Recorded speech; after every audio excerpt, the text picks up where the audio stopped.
तो वेलकम है दोस्तों, नमस्कार है आप सभी का। देखिए मैं एग्ज़ाम देके आ गया हूँ एंड एग्ज़ाम से पहले मैंने आपको नोटिफिकेशन दिया था और आज फुल नोटिफिकेशन दूंगा। आज क्या अभी दूंगा, दिखाऊंगा, बताऊंगा क्या होगा, कैसे फॉर्म भराएगा, कौन क्वालिफिकेशन है, कितना सैलरी है, सब कुछ ठीक है।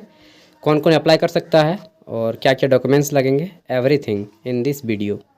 लेट्स स्टार्ट करते हैं, ठीक है। तो देखिए थोड़ा सा धीरे बोलूँगा क्योंकि बुखार भी आ गया है यार। High court of Jharkhand vacancy है और इसमें जो आपकी पोस्टिंग होगी वह झारखंड के जितना भी सिविल कोर्ट है, ठीक है, अधीनस्थ न्यायालय, जिला कोर्ट, उन सब में होगी, ठीक है।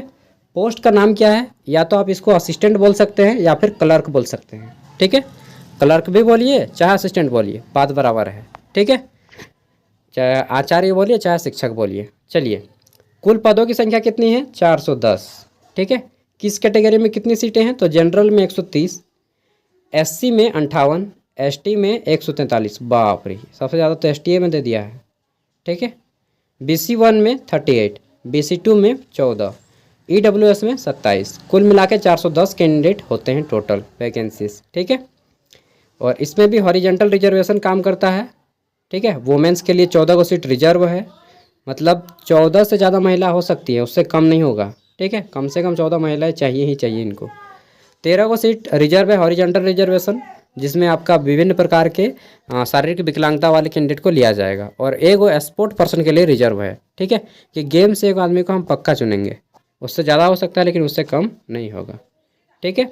और यहाँ पे लिख दिया है रिमार्क देखे कि टोटल नंबर ऑफ वैकेंसीज में भी इंक्रीजेज और डिक्रीजेज इन फ्यूचर, ठीक है। यानी कि भविष्य में वैकेंसियों की संख्या घट भी सकती है, बढ़ भी सकती है, ठीक है। बात कर लेते हैं फॉर्म कब से भरा जाएगा। तो फॉर्म जो है हमारा 10 अप्रैल से फॉर्म भराना शुरू हो जाएगा। फॉर्म भरने का अंतिम तिथि होगा 5 मई 2024, ठीक है। सॉरी 9 मई 2024, 9/5/2024। अब देख लेते हैं, तो पोस्ट का नाम जान लिए, क्लर्क बोलेंगे चाहे असिस्टेंट, ठीक है। नया ज़माना में हम लोग बोल रहे हैं असिस्टेंट और पहले इसको क्लर्क ही बोलते थे, ठीक है, हिंदी में किरानी। सैलरी है आपका 4th लेवल के हिसाब से 25,500 से लेकर के 81,100, ग्रेड पे वगैरह मिला के 30,000 बन जाएगा, ठीक है, स्टार्टिंग पेमेंट। क्वालिफिकेशन ग्रेजुएशन मांगा गया है। आप BA BCom BSc BA BCom BSc या फिर कोई भी उसके समकक्ष, जैसे बीएससी नर्सिंग वाले भी भर सकते हैं फॉर्म को, ठीक है। बीटेक वाले भी फॉर्म भर सकते हैं, समानता, ठीक है, ग्रेजुएशन या उसके समकक्ष। क्योंकि यहाँ पे देखिए आपको बोल दिया गया है कि ग्रेजुएशन और इक्विवेलेंट बोला गया है, ठीक है। इक्विवेलेंट में आपका बीटेक वगैरह भी आ जाएंगे क्योंकि वे भी ग्रेजुएट कहलाते हैं। देखिए एलिजिबिलिटी क्राइटेरिया डिटेल में बताया गया है कि आपका ग्रेजुएशन कंप्लीट होना चाहिए, साथ ही आपको जो है टाइपिंग स्पीड 20 वर्ड पर मिनट होना चाहिए, ठीक है। किसमें, हिंदी या इंग्लिश, तो इंग्लिश में टाइपिंग होगा आपका, ठीक है। फिर बोला गया है कि आपका जो है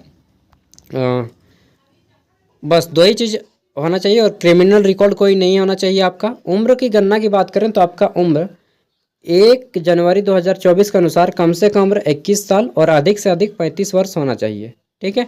बाकी रिजर्वेटिंग कैंडिडेट का उम्र और भी ज़्यादा है, वैसे भी 35 साल के बाद क्या फॉर्म भरने का मर्जी यार, ठीक है।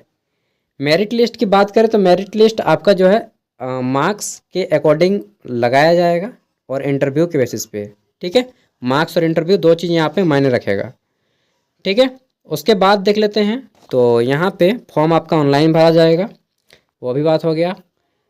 आगे देख लेते हैं, तो यहाँ पे बोला गया है कि आपको जो है फॉर्म भरते टाइम क्या क्या सर्टिफिकेट लगेगा। बस आप लोग एक चीज़ ध्यान रखिएगा, ग्रेजुएशन का जो है आप लोग प्रोविजनल या फिर ओरिजिनल सर्टिफिकेट रेडी कर लीजिएगा। प्रोविजनल चाहे ओरिजिनल, 2 में से एक चीज़ रेडी करके रखिएगा, ठीक है।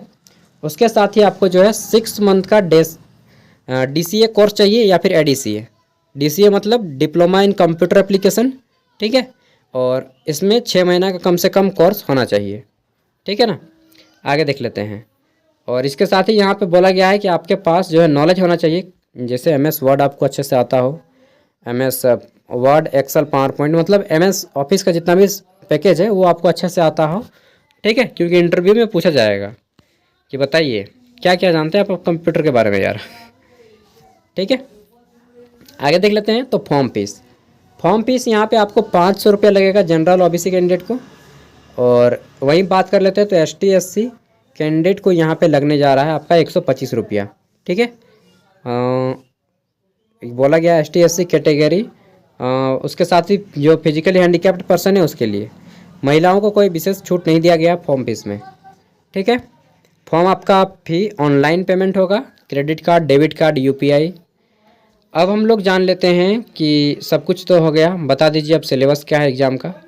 तो देखिए, ये आपका अपेंडिक्स 1 डिटेल सूरतें लेके अस्क्राइब है। यह विशेष रूप से जो शारीरिक रूप से विकलांग कैंडिडेट है उनके लिए है। ठीक है, विकलांग को अब विकलांग ना बोल के दिव्यांग भी आप लोग बोल सकते हैं। यहीं पे देख लेते हैं दोस्तों कि आपका जो है एग्ज़ाम 90 मार्क्स का होगा, रिटन टेस्ट 90 मार्क्स का होगा। ठीक है, 3 स्टेट में होगा।